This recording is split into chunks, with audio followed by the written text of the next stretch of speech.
My name is Victoria Dorper, and in addition to being a member of the City Club Program Committee, I'm the director of the Northwest Regional Council, which is an area agency on aging. And I have worked for that organization for about 35 years now. So I've spent a lot of time working with older adults, and now I am one. And one of the things that I have learned in that time period is that older adults aren't on some planet outside of the gravitational pull of families and neighborhoods and friends.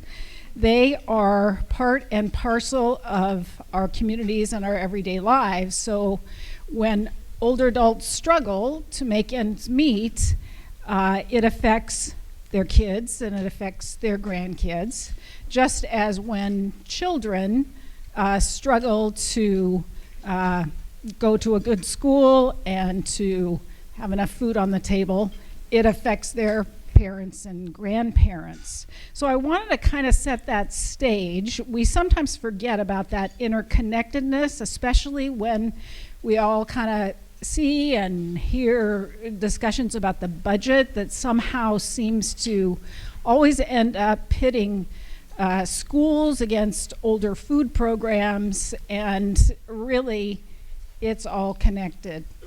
What we want to do today is take a look at economics of aging and whether you can actually afford to grow old in Whatcom County. Some of you here, all of us, are aging in Whatcom County. Some of us are growing old in Whatcom County. And so we have some personal experience of that.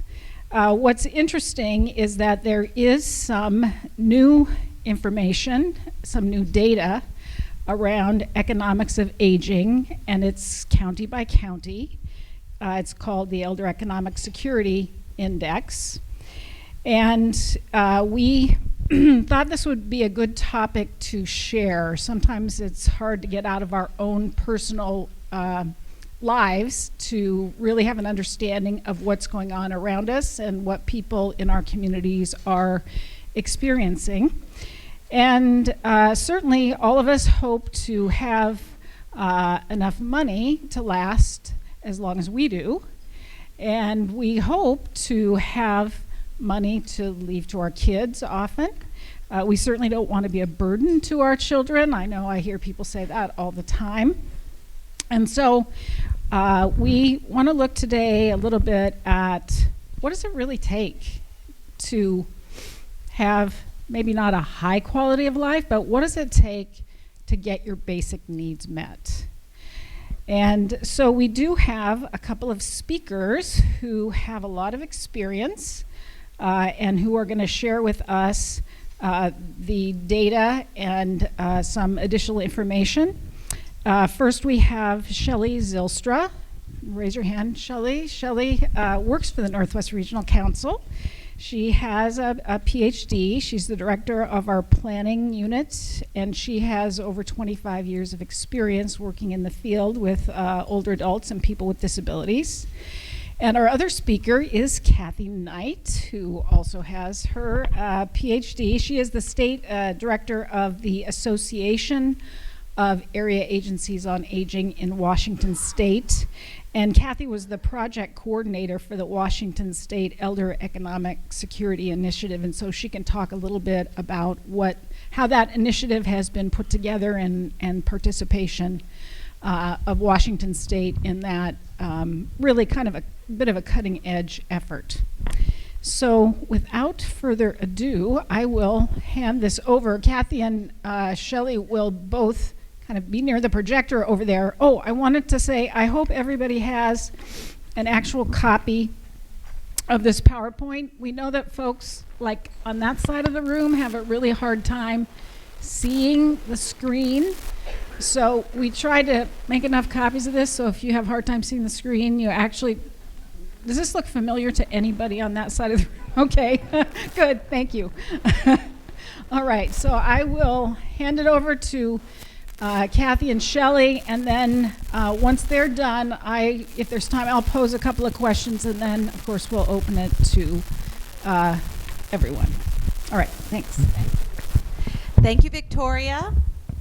It's a pleasure to be here this afternoon. Thank you. I'm Kathy Knight. Can you hear me, everybody? Let me know. Just raise your hand if I start talking too softly. And excuse me. I got to keep my water handy.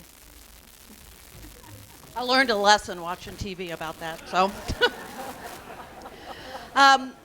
I've been working with the State Association and with directors like Victoria for about 6 years now. And it's been a real pleasure. They're a great group to work with. And when I saw this title, Can You Afford to Grow Old in Whatcom County? I had to come up here and find out. Because if anybody knows the answer, I know it's Shelley and I know it's Victoria, and I hope you all know that the Northwest Regional Council and all the folks there, they have all the answers you need to know. So you be sure and contact them if you haven't already. So how many here are retired? Hey. How many here hope to retire? Okay. Did you hear that might be less and less likely? So, yes, what I do want to come and talk to you about today with Shelley's help is a project that we've been working on. We had a wonderful opportunity to participate in a national effort with an organization called Wider Opportunities for Women. And it's really an effort to look at what it really does cost for an individual to retire. So, to make it real for you, I want to do a little exercise. It'll just take a few minutes. I want your help with this. And you can write on your piece of paper. If you have a scratch pad. If you don't have a pencil, you can probably do this in your head, because I know you all really learned how to do math. And so you can actually do this in your head. Okay. So stop and just think for a minute. Your housing costs. You may be a renter. You may own your home. You may be paying a mortgage. Why don't you just jot down what you think it costs for you on a monthly basis for your housing costs? And so that includes, in that, you want to include like your taxes, your insurance, your heat, your utilities. Don't try to give it too much thought, but I bet you have in mind, and if you're dealing with a budget, you have a general idea what it costs you each month for your overall housing costs. So write that down. This is just for you. And then I want you to write down what you think it costs you for food. And let's say you don't get to do any of this. We're not going out to eat. We're shopping at the store, coming home and fixing meals every day. We're keeping it simple. So jot down a number that you think is probably a pretty good reflection of what it costs you each month in terms of providing yourself food. Now, those of you who are retired, who are 65 and older, who are on Medicare, you can probably answer this question pretty easily. What's your monthly health care costs? So that's going to include your premium, maybe you have additional costs with some of your prescriptions, whatever. Just a general idea of what you think it costs you to cover your health care needs. Okay? You doing it in your head? Okay, keep track. Now you've added up 3 numbers. All right. The fourth one is your transportation. Whether you own a car or you use the bus, use public transportation, your gas, your maintenance, your insurance, what do you think on a monthly basis your transportation costs are for you up here in Whatcom County? Okay. Last number. We have a kind of miscellaneous category. These are things like clothing, shoes, cleaning products, household items, personal hygiene, telephone. Lump that all together, and what do you think on a monthly basis you probably have to spend on those kinds of miscellaneous items? Okay. I don't see too many people writing, so that means you must have it in your head. Because there will be a quiz at the end. We're going to find out how your numbers match up with what Shelley has to tell you about what it costs to grow old in Whatcom County. I'm going to go to the next slide. So what we're going to do today is just give you a general overview of what, this is such a big name, the Elder Economic Security Initiative. Big, big title. But it is part of a national initiative, and we were lucky to be the 13th of 17 states that actually were participants in phase 1 of this project. You're going to find out what the Elder Economic Security Index is, and from now on we're just going to call it the Elder Index, because that's a lot easier to say.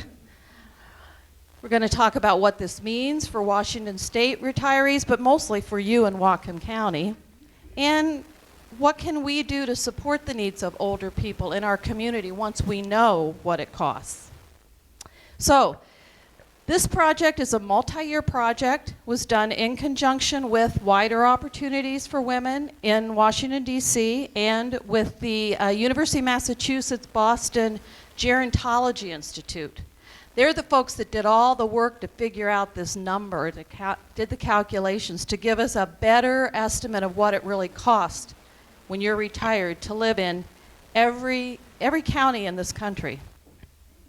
So their purpose was they really wanted a better conceptual framework, better tools for assessing the economic well-being. And this is important.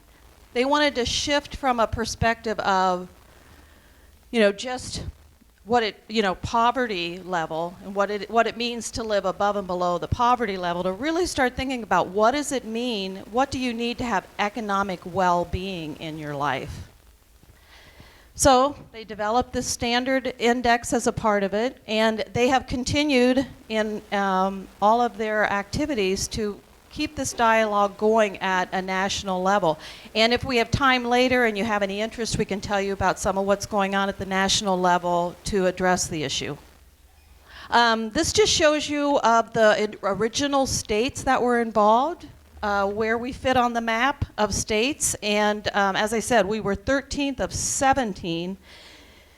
The project was funded by Atlantic Philanthropies, and that phase ended, but what's great is even though all of these other states didn't get to do the kind of work we did, they've developed a national database. Anybody can get to that database. All you have to do is set up a login and a password for yourself. You can find out what they estimate it costs for a person to live in any county in this country. So that's interesting to know. Okay, what is the index? You probably have some idea of what it is because of the little exercise I just put you through. And it actually considers the expenses and the 5 categories that I used to, and by geographic area. So it really is specific to your community, and the indicators that they use are based on public data that come from the local level.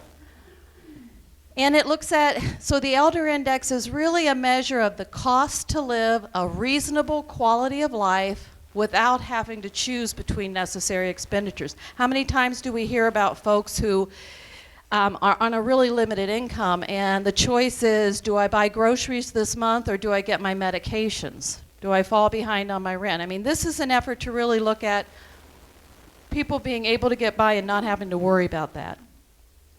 Okay, so we look at, in terms of the measures, we're looking at folks who are living in the community. This Elder Index does not address folks who have long-term support needs and may be in a nursing home or an assisted living facility. They're living independently, not with other family members of other generations.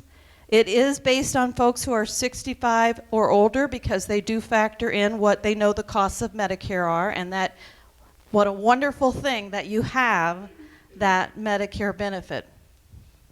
And it includes the Medicare because it's nearly universal. It does apply to elders that they assume are no longer working, but maybe to get to the level that you need for that Elder Index, you might be surprised how many people are. So the whole idea of the Elder Index is it's a new measure to illustrate the amount of income that's required to meet basic needs. And that's without public, private, or informal assistance. So when they calculate that number, they're saying this is what it costs based on any resources you have, your Social Security check, assets you may have. This is what we think it's costing you to live in this particular county. And it replaces older indices that have long been accepted. Shelley's going to talk a little bit more about the federal poverty level and that measure and why we want to get away from that. And it helps us answer the question about, will this allow us to age in place? Because we know, really, that's what we all want to be able to do. So I've kind of laid a little bit of the groundwork. I'm going to let Shelley get into the really good meat of the topic, and I'll turn it over to her. Great, thanks, Kathy. This chair out of the way, and I'm going to stand here and work the slides as well. I think before you can talk about the elder care security index, you have to think about what is an insecurity index. And one of the things that we have some gold standards in the United States. The current formula says that if a person is 100% of the poverty level, that they would be at risk, or that would be sort of the bottom line there. That threshold is $10,890. So for those of you who were able to add these numbers up in your head, were any of you above that? Okay.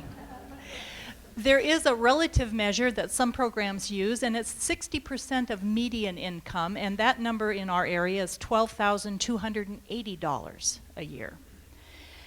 There is actually a lot of programs that allow entrance for 200% of the federal poverty level, which is roughly $21,000 a year.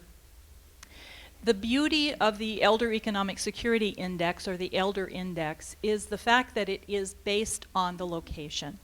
And we know that people that are living in San Francisco have different costs than people who are living in Nevada, than people who are living in North Dakota.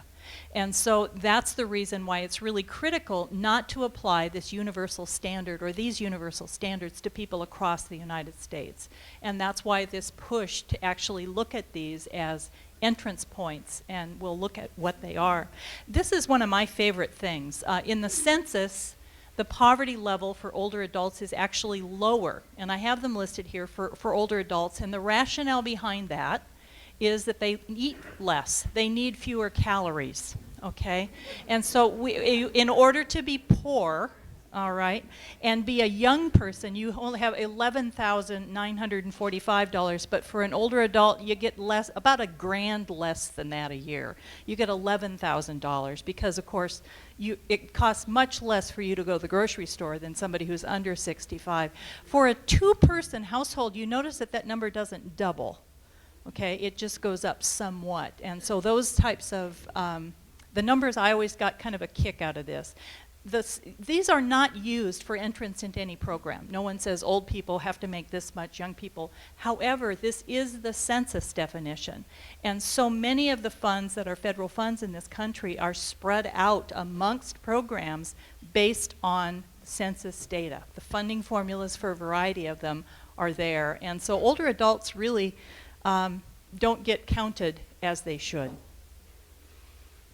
The Elder Care Index is actually an excellent opportunity, primarily because it is geographically considered. It does look at housing costs, it looks at food costs, cost of transportation, health care, and then what they call miscellaneous costs, just like Kathy walked you through this morning. And it is calculated based on census data and other information that's gathered. How many of you have ever filled out the long form for census? Probably not a lot of you. They don't do very many, but you know that that's very, very thorough. Lots and lots of questions are asked there, and that's what this is drawn from. Information that you need to understand before we talk about this is that the housing data is actually those data reported by HUD on behalf of renters. They keep real close tabs on rental data because they want to know what is an average rent. Owners' data is averages of insurance and includes taxes, utilities, condo fees, mortgage, all those kinds of things. Food cost data is from the United States Department of Agriculture. They have a market basket survey that they use, and this is from their low economy program or their low-cost food plan. A single person is here. A married couple is about 20% above that, and that is one of the reasons why those poverty levels don't double when you go from one-person to two-person household. Transportation costs in the index assume that you're driving a car. So that would mean fuel, oil, tires, insurance, those kinds of things. When we start talking about health care data. We're talking about Medicare premiums. We're talking about Parts B and D, or Part C. If you don't know what those are, that's your homework. For those of you who are raised your hand about the I want to retire, that's a piece of information that you probably want to figure out before you actually sign on the dotted line. The thing that's important about to understand about Medicare, however, is that there isn't a family plan. If you have two older adults in the house, they both pay the premium. And so that there is no economy of scale there. Miscellaneous, because we all have a variety of miscellaneous things. My miscellaneous is not your miscellaneous. We want to make sure that people understand that the way this was calculated for the Elder Care Index was that it was a figure of 20% of the costs for people with no mortgage. So that was how it was figured, and that was applied across the board. So that's just a little bit of background information, and let's get into the meat of the matter. I think this slide is kind of informative only because if you look at those two, what you see on the left-hand side is the expenditures for an elder, and on the right-hand side you're going to see the rest of the households, okay? All households in the West. And I think the thing that's remarkable about this is there isn't a substantial difference. If you look at on the bottom, you're talking about housing. The little red is apparel. Transportation is green. Food is purple.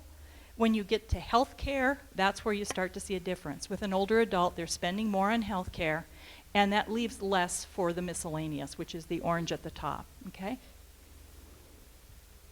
So in Whatcom County, what are we talking about? Well, we've always, with the Elder Care Index, they divide folks up into three groups.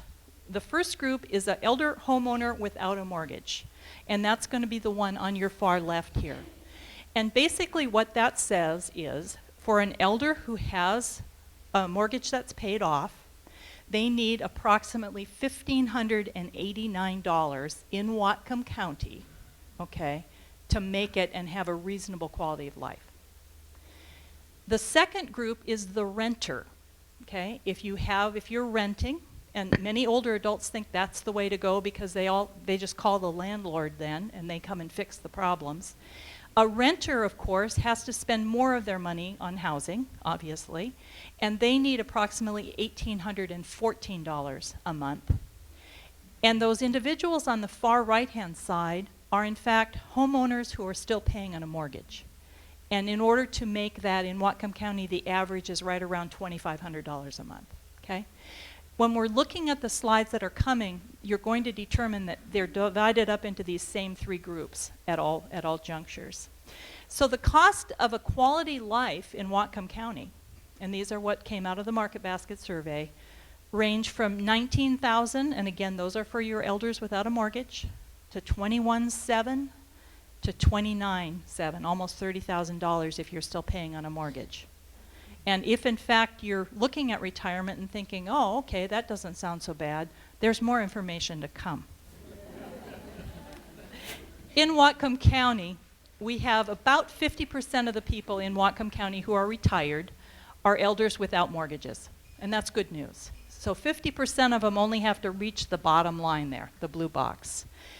22% of our elders are in fact elders who are renting.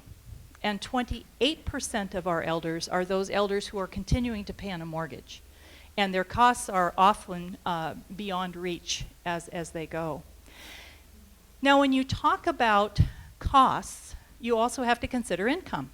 And these are the incomes that we've got here. And this is kind of difficult to listen, but let me just walk you through this. The yellow box on the left is in fact the average Whatcom County Social Security for women. Okay? And that's $12,428, okay? The dark blue box is the average Social Security in Whatcom County for men, and that's about $16,500, right? A little bit more because in this generation, who were the wage earners? There's always been a disparity, and oftentimes some of you probably didn't work outside the home, and so that's what's happening there. When you look at the median income, and that's the one that's right smack dab in the middle with just half of the data above and half of the data below, $18,400 for women and $22,076 for men. Those are the median incomes in Whatcom County for people over the age of 65. Okay? Now, let's take those and let's overlay them. Okay? Remember what these are. This is a goofy slide, but I think you're with me. The first one, the blue box here, is in fact the renter cost. That's what, or not the renter, the cost of a person without a mortgage. Okay? So 19,068. The red box is 21,768. That's for a person who is renting. And the green box is what it costs for someone who's paying on a mortgage. And what is overlaid over the top of them was the previous slide of the income. Okay? So you see the woman there on the bottom in the yellow, and that's their Social Security. And you see the men who are only receiving Social Security. And you see the median income for women, and you see the median income for men, and what do you see? Okay? There's some issues. There's some gaps there. If in fact you are a female in Whatcom County making the average, living on only Social Security, which is the average Social Security, you do not make enough money to even be a person who's living in their home without a mortgage. If in fact you are a man on Social Security only, you do not make enough money to live in a home that's paid off. If you are a woman at the median income, you don't make enough to live in a home that's paid off. And no one can live in a place that has a mortgage on what our median income is. And that's not particularly good news. It becomes even more difficult when you start talking about medical costs. And when you start talking about medical care, these are out-of-pocket medical costs for people in the yellow or the lighter colored boxes are people with a Medicare Advantage plan, which is like a managed care HMO type plan. And the other are the people that are taking the fee-for-service, Medicare Part B, Part D, and might have a gap insurance there. And if in fact they're in excellent health, we're looking between $3,500 and $4,500. If they're in good health, which is the middle bars, $4,000 to $5,000. And if they're in poor health, we start to kind of level out there, and we're talking approximately $6,000. And these are the annual out of costs. So you can see that it makes a tremendous difference. When you start talking about long-term care, let's say the health care didn't make it, we're having to make some very difficult decisions because we don't have enough to even pay our rent at this point in time. Our health is failing. We all of a sudden need long-term care. And these are the average costs of long-term care, okay, annual in-home costs for people who are living in their homes and bringing help in.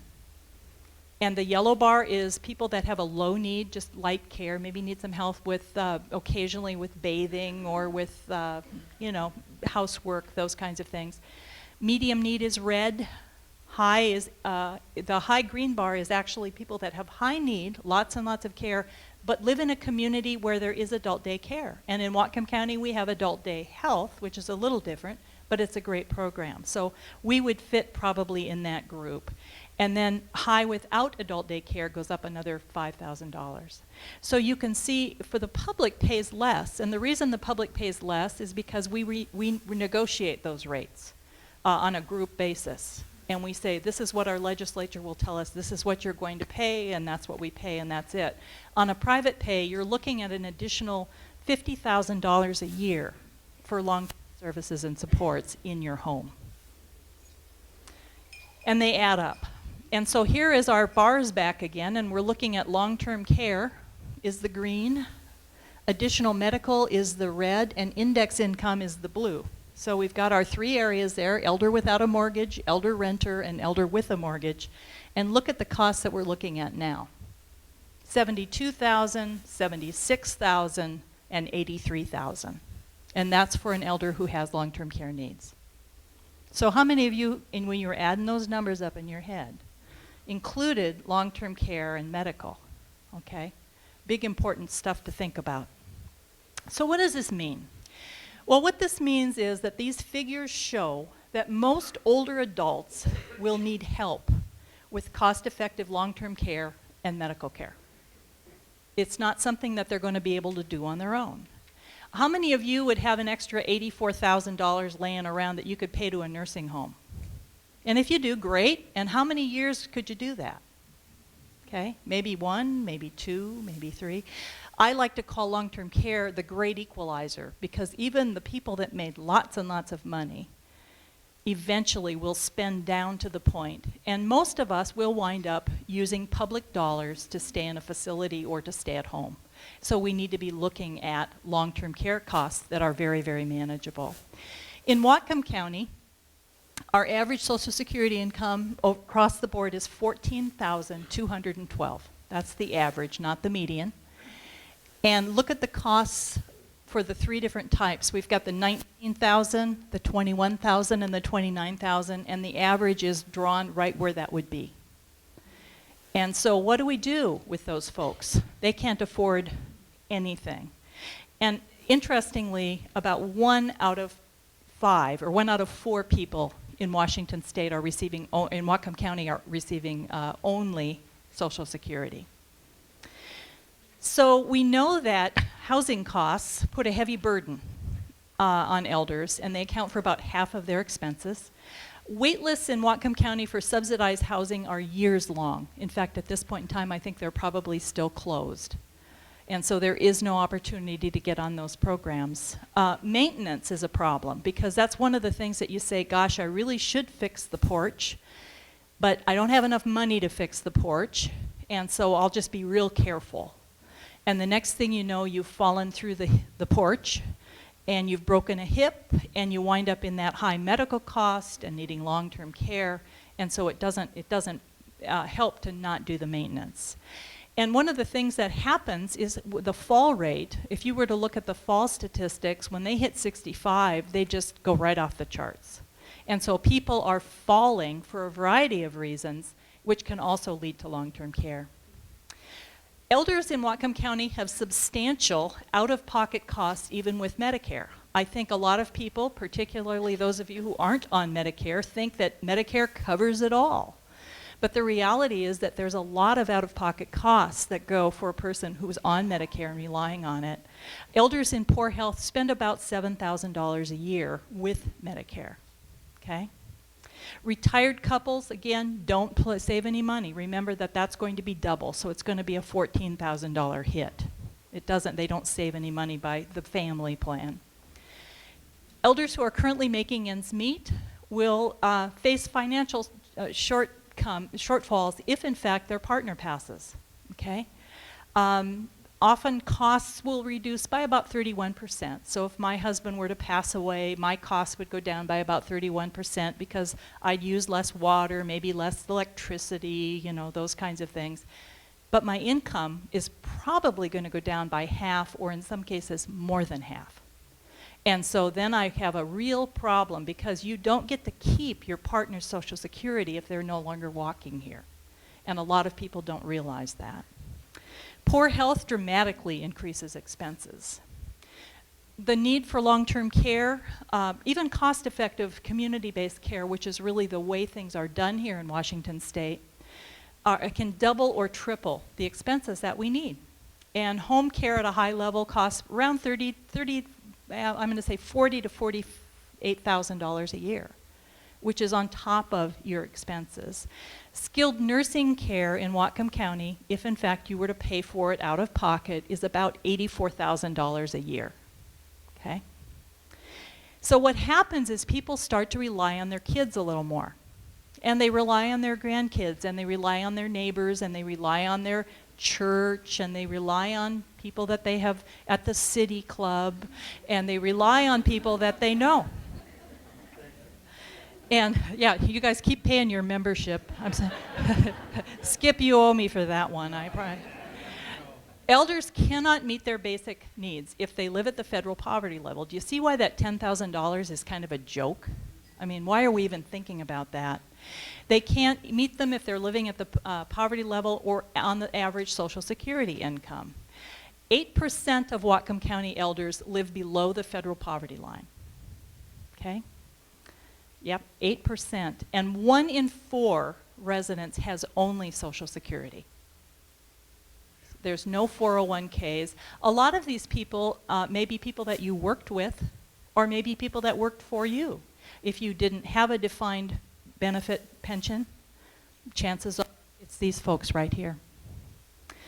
What happens then is, I think almost every day in our office, an elder is walking in and saying, I need to find a place to work. I got to go back to work. And looking for jobs, part-time jobs, to help make ends meet. Kathy, I'm going to trade mics with you. Do you have yours? Mine is cutting out. Sometimes elders have to access safety net services in order to make sure that they can make ends meet. I think we're okay. And safety net services are those provided by some of the people here at the table. Whatcom County Council on Aging, raise your hands. They do a tremendous job providing Meals on Wheels to people, congregate feeding programs, a lot of other things in that direction. And so I think that it's important to recognize that there is a safety net out there, but a vast majority of it is funded through public dollars, and those are scarce. These are some of the safety net services which are here. We have an Aging and Disability Resource Center here for people to ask questions and learn about these things. We have caregiver support for those people who are caring for people in the home, because those people provide about 80% of the caregiving in the state. And when you look at how much money that's saving us, it really does help to support them in their role. Whatcom County Council on Aging does congregate meals at the senior centers, which are available to people on a donation basis. There is, if you've ever heard there is no such thing as a free lunch, well, there is actually. If you're low enough income that you can't afford to donate, you're still going to get fed. If you go to a senior center and you're in those people, you're at the place where you can donate a little more, that would be very, very helpful to the program. Subsidized housing, energy assistance, there's programs to help people pay their bills. Workforce Development Council does job training, property tax relief. A Senior Smiles program provides dental care, oral health care, because guess what, guys? That's not covered by Medicare, nor are eyeglasses, nor are hearing aids. And that's kind of a comeuppance for those of us who've been in a good position where that's been provided for us, and suddenly we don't have it. And then I put the Lions Club on there. How many lions do we have in the room? Do we have any? I'll be doggone. The Lions Club does a remarkable job of rehabbing and reusing durable medical equipment. So if in fact somebody needs a wheelchair temporarily, give us a call. We can help you connect with the Lions Club, and they do a beautiful job with that. So what's the bottom line here? Well, planning retirement includes much more than contributing to your 401k. If you're doing that, that's great. But please spend some time to understand Social Security, how it works, that they don't take taxes out of it unless you ask them to. Look into housing. Figure out what you need. Pay your home off if you can, or at least have someplace, a kitty, where you can pay it off. And if you're in a home that you'll never pay off and you don't need the tax relief, great stuff, it'll help. But if you're in a home that you'll never pay off, you might want to consider downsizing. And here's another hint for you. If you're going to change to a retirement home, make sure that it's accessible. A very sad story, I met a woman one time who had relocated from Southern California to Anacortes. She built their dream house, and her husband had a stroke probably the first month they were in the house. And the house was one to take advantage of the view on the side of a hill. It was on about 5 different levels. The master bedroom was clear at the top. The kitchen was on the next level. He couldn't get out of the basement. There was no way to get him in the house. So they wound up selling, going back to Southern California where they had family. So make sure your facility, where you're going to be living, is actually in good repair and accessible. Evaluate your expenditures and your ability to sustain it. What are your transportation costs? Do you really need that car payment? Insurance. Think about whether you need it.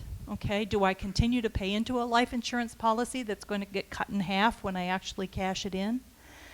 Look at your utility bills. Now's the time to do the changes that will help to save money down the road. Sell your gas guzzler. You know, if you don't drive very far, great stuff, you can keep it. But if you're driving around and you can get a different car, you're in better situation. And then take advantage of some of the energy efficiency things that are going on now so that you can have appliances which work well, cars that work well, all of those things. Look into medical care costs. Understand Medicare before you retire so that you know and you have charted out your direction before you get there. Medicare is not free. The future of Medicare is at this point kind of unknown. We don't know how Affordable Care Act is going to affect the changes. There likely will be some changes. Understand that in Whatcom County and in Washington State, long-term care does not mean a nursing home. Long-term care is done in the home these days. We take the services to the person in the home. And so if you have long-term care insurance, talk to your person about making sure that it covers home care, because the options there are probably a lot better for you. Eat well. I'm a dietitian by trade, and eating well, I see people who've made terrible choices all their life, and they're reaping the rewards of that in their golden years. Exercise, okay? And I don't care if it's just getting up out of your chair and walking over to change the channels manually instead of using the clicker, okay? But exercising now will help. Think about not only your cardiovascular health, but think about balance, okay? Think about Tai Chi. Think about flexibility. How many of you can put your socks on without sitting down? Well, the one or two of you can still do it. That's good news. My mother has passed away, but she would insist that I remind you to always wear clean underwear, okay? And the reason for that is because one never knows, does one, where you're going to wind up. And so always wear clean underwear. I just want to throw that in there. And then the bottom line here is something that some of us really have to take to heart, and it's just be nice to your kids, all right? Because it's a good possibility that given what's happening to the economy, given what's going on in Whatcom County, we're going to be counting on them a little more than maybe your parents counted on you. So for more information, there's a website listed there. You can contact Dr. Knight wherever you went over here. Kathy's information is there. You can contact me. My telephone number, my email, my website, we're all on that slide. And I thank you for your kind attention.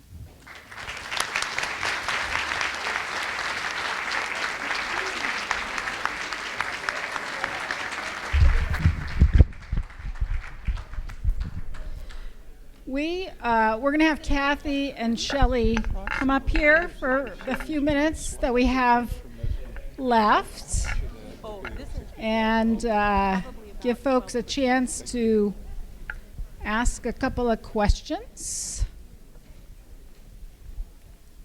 And they will bring their microphones with them.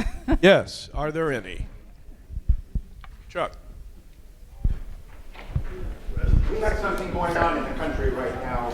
We're in a budget crisis.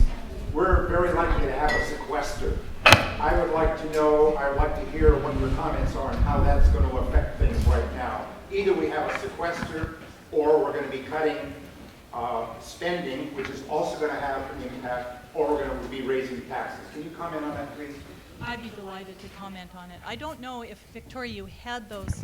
Mike. I'm sorry. I'd be delighted to comment on that. I don't know if the sequester handouts are there. We can put some at the back table. We actually put together a handout with some examples of people who will be affected by the sequester, who have used the safety net services and what they meant to them. And I encourage you to read those because they're your neighbors. The loss of 10%, okay, which is what they're saying at this point. We don't know how it's going to wind up. It could be devastating to programs like Meals on Wheels and congregate meals. I'll use that because we've got the folks here in the audience.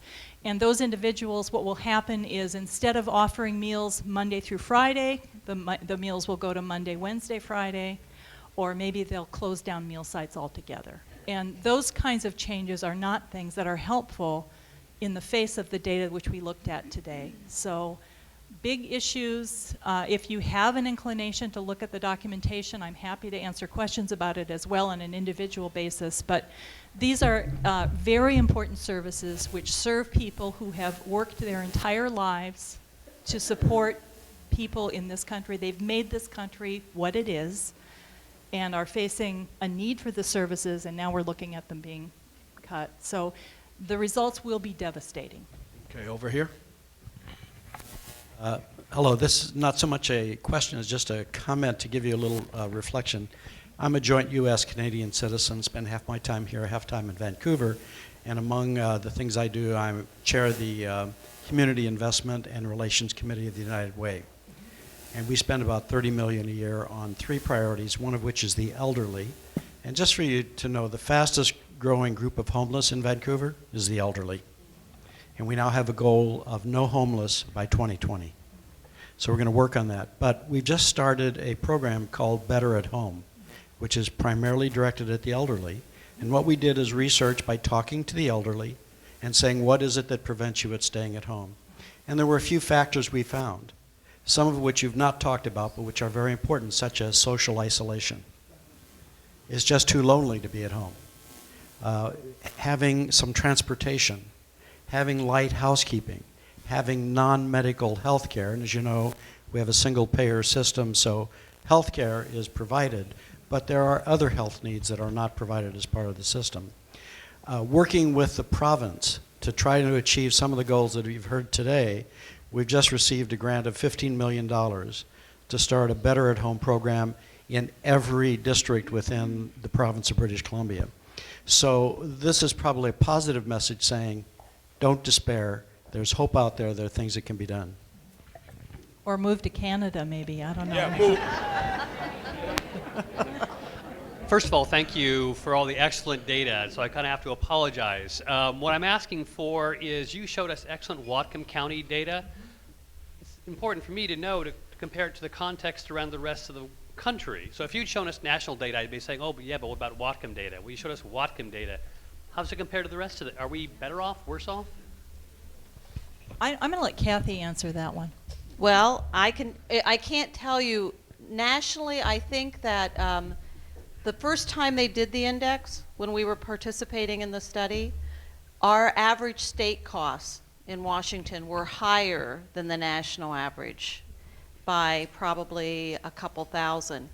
Since that, the latest data I've seen, we're not so different from, and that's at the state level. Now, the comparison between Whatcom County and the state is, for instance, slightly, yeah, I was going to say, you're a little bit below the state average. Yeah, so it's a little bit cheaper to live here. To answer that first question, it's a little bit cheaper to live here than maybe in some other counties in the state or on a statewide basis. We can get you all that data, though. It's so easy. It's a national database. You can find out if you want to be in Connecticut, wherever. There's also an excellent report on the web page that is on the last page of the handout, which is a PDF that you can download, which is the national data as well. Yeah. That answered my question. I'm psychic. Hey, stand up. There we go. You say that the sequester would be devastating. On the other hand, there's trade-offs that we have to make all the time. In your opinion, what would be more devastating? A 10% cut to the public programs, or the closing of tax loopholes on banks and petroleum companies, and a billionaire's tax? Wait a minute, that's a political statement, not yeah. a question. I think I'll reserve that for a later date. That's above my pay grade to answer.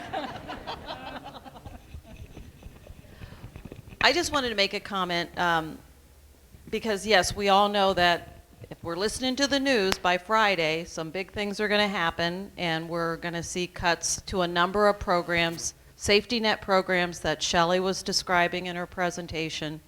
And so we all have to be concerned about that. The value, I think, of some of what this what I found so valuable about this initiative is it gives us great information to really plan better. You know, for folks who need to be planning ahead and to be looking forward to trying to meet your own needs as much as possible, I realize many, many people, because of the recession we've just gone through, have lost tremendous assets, find themselves in very, very difficult positions they never expected to be in. They thought they would be able to handle all of their costs and their needs. So there's only so much you can do. But I also think what we need to recognize that this data allows us to do is plan ahead for our own futures. And I wanted to also say, you have a senator in this area, Senator Bailey, is that correct? No, not, oh, sorry. Well, anyway, there's a couple bills in the legislature, in the state legislature, that you should be very interested in, because both in the House and the Senate, they're looking at an effort to really plan ahead. Let's recognize this dramatic shift in the demographics, this silver tsunami that we've heard about, and really do a better job in this state planning for those needs and looking at not only the needs but also the assets that come with the aging population. And so through a special committee that would be set up, they'd be looking at a lot of different things, including a study on financing of long-term care and looking at those kind of costs. And that's something we really haven't done a good job of addressing. So hopefully those bills will continue making their way through the legislature. Here we go.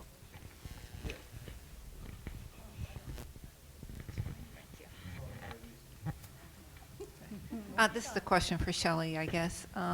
As far as the public housing situation here in Whatcom and the waiting list being closed, what do you see in the foreseeable future about turning that around, since there's a growing need? Thank you. The housing issue has been an issue for many, many years in Whatcom County because we just don't have enough. But it's not just Whatcom County, it's a national issue. There just are not enough public housing slots for people who are so very, very low income. The beauty of the public housing system for many older adults is it guarantees that their rent will be basically no higher than 1/3 of what their income is. And so if you're living on $600 a month Social Security, okay, then you will pay $200 a month for rent. And so it's important, it's a huge benefit for individuals that are there. But the fact that there aren't enough slots, there aren't enough Section 8 vouchers, I don't see, Whatcom County or Bellingham passed the housing initiative where they're going to be doing some work and developing those, and I see a lot of hope. But the comment from the gentleman who is from Canada, the number of, we see the folks, the visible folks on the street that we see who are homeless are not elderly. And that's because the homeless elderly are not visible. They benefit from being invisible. They're less of a target, and so they just don't show up. And it is a challenge. There are homeless elderly people. I was talking with Mike at the food bank, and he said, 25 to 30% of the people in the food bank line are people over the age of 65. So it's not invisible. If you look, you will see it. And the housing issue is a huge benefit for those people who can actually access it.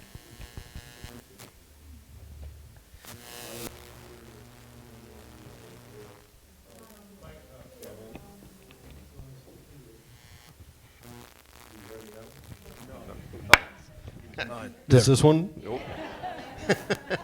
I was just curious if any of you were aware of organizations, NGOs, any efforts out there that are looking at the economic models for collectivizing and leveraging the power of the disparate, elderly communities to try and, better take advantage, because while we can see it's not coming up to the needs right now, there's also a huge asset there, and a lot of people have worked all their lives and are creative.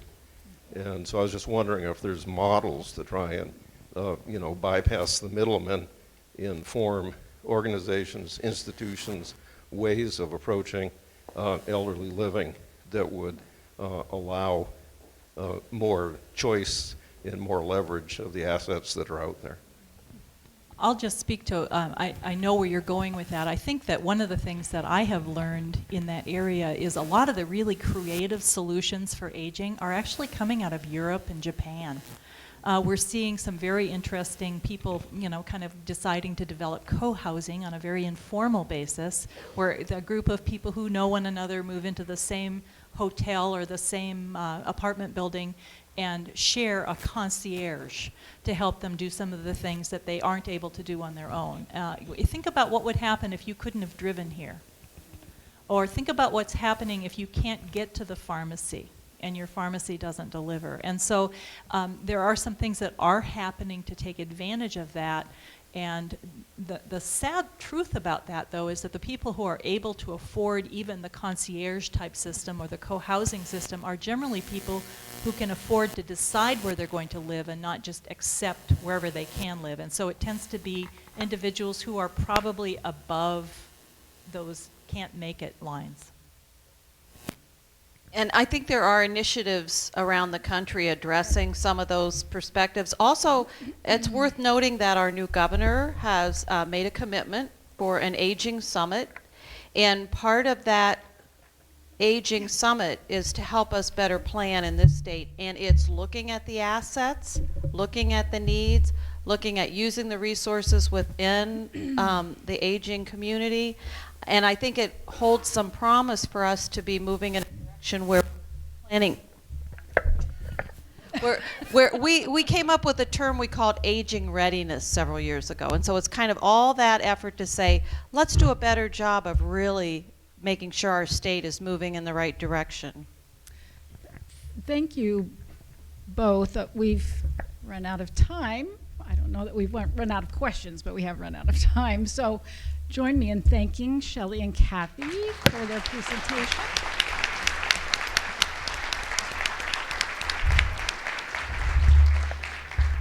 And City Club has a tradition, even though we don't pay our speakers, we do have a book, Whatcom Places, for each of you.